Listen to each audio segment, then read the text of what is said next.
മറയൂർ ഉദുമൽപേട്ട റോഡിൽ കാട്ടാനക്കൂട്ടം ഇറങ്ങി. മറയൂരിൽ നിന്ന് പോയ ജീപ്പിന്റെ മുൻപിലാണ് കാട്ടാനക്കൂട്ടം എത്തിയത്. 1/2 കിലോമീറ്റർ ദൂരം ജീപ്പ് പിന്നോട്ടെടുത്ത ശേഷമാണ് കാട്ടാനകൾ റോഡിൽ നിന്നും മാറിയത്.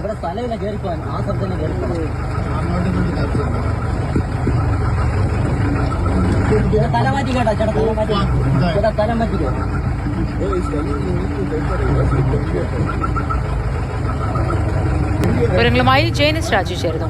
Jain, good morning. ഇത് എപ്പോഴാണ് സംഭവിച്ചത്? കാട്ടാനക്കൂട്ടത്തെ വനത്തിലേക്ക് പൂർണ്ണമായും തുരത്തി ഓടിക്കാൻ കഴിഞ്ഞോ?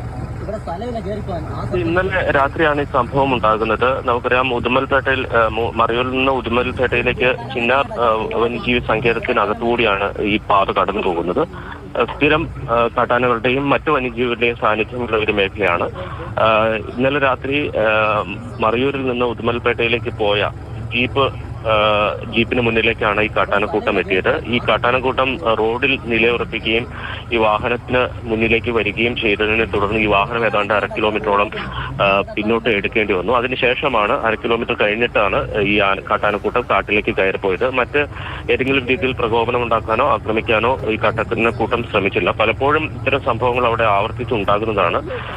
വനത്തിനകത്തുകൂടി പോകുന്ന ഒരു വഴിയായതുകൊണ്ട് തന്നെ സ്ഥിരം ഇത്തരം വന്യജീവി കാട്ടാനകളുടെ സാന്നിധ്യമുണ്ട്. കാട്ടാന ആക്രമണത്തിൽ ആളുകൾ കൊല്ലപ്പെടുന്ന സംഭവം പോലും ഈ പാതയിൽ ഉണ്ടായിട്ടുണ്ട്. ശരി ജെയിൻ.